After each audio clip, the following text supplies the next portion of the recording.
why you should not discount and instead just spend more money on ads to get the conversion. My name is Simon Beard. I built Culture Kings from a little market stall with no money up to a $600 million brand with no loans and no investors. It was built through profitable, scalable growth. This is one of the biggest traps of discounting and how to avoid the dreaded doom loop. Think of this the next time you throw out the big coupon code. Now you have to remember when you're advertising and marketing, it's a funnel. That is awareness at the top. You're just having a touch point on and just being aware. It's crazy in today's world to just think that you can just have this one touch point, bang, click through and buy. Buying decision is so much more complex than that. Under awareness is consideration. So this is more impressions. They get hit again. At Culture Kings, I built the awareness campaign, which was called our Hype Reel, where it just had all these celebs and noise and happening of Culture Kings and people talking and saying it. It was deliberately to plant the seed. It wasn't trying to sell them on anything. It wasn't trying to get them buying anything. It was to plant the seed of Culture Kings as a brand. And especially by using Celeb and Drake and Shaq, it created that figure of authority that we were already the best. And it just finished with this sign off, Culture Kings world famous for streetwear, creating that impression that was like, wow. And awareness should be pull rather than push. When we head to consideration, this is where you can be more targeted. What do we sell and why? What is the problem that you're trying to solve? Whether it was a t-shirt or a hat, a flat lay of a whole outfit, of being able to better get that consideration. Then we've got down the bottom, conversion. These are people when you finally hit enough times, they're like, all right, they actually have an event to go to this weekend and they need a new outfit. Bang, they're in the conversion. Culture Kings, I saw the part, I got hit with the outfit, they come back and buy it.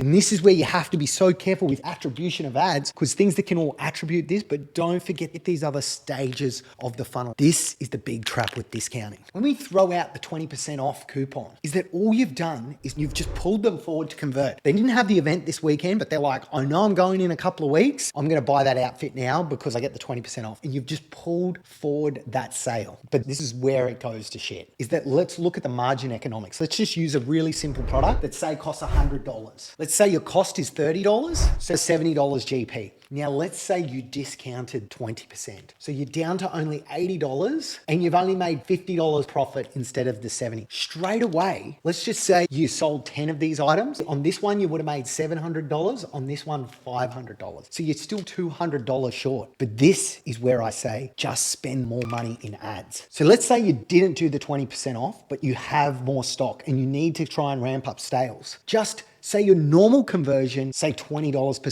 purchase, so you've got 20% on ad spend, just up that to 40%. Now, yes, you're only going to make the same money, but instead of spending $20 on ads, you're now spending $40 for every product sold on ads. But this is what it's doing. You're keeping your funnel intact, but you're converting more because you're planting all those seeds, because you're spending that extra $20 on every item sold, which is $20 more of those seeds planted. When you discount, all you've done is pull forward the sales that were here, rushed them into there at a lower margin. And then this is where the doom loop happens, is that you leave a gap. After every big sale, you get a hangover. What is the hangover? Is you've just pulled forward that consideration into the deal. They're not buying for this weekend now because they've already got it. And these are little cuts in your brand equity where it leaks out. You can only take so many cuts in a brand before it's gone. And then all you have is promotional ads to sell. Then you don't have a brand. You simply have a promotion. Once you train that to the customer, it is so hard to unwind. Don't get hooked on the drug of throwing out discount codes, seeing that instant spike and thinking that is sustainable. All you have done is pulled forward consideration. The brand is earned in drips, lost in buckets. I've learned this lesson the hard way so many times. Instead, what you should do is double down on marketing. You could spend the extra $20 on creative, because then you're going to have so much new creative in the flow that would drop your CPMs, which is your cost to reach people, increase your ROAS, your return on ad spend, to get a better MER percentage than even 20% if you spent more and got better and better creative, which as long as you keep your spend going, they will still drip into consideration and drip into conversion, and you'll be able to build profitable scale.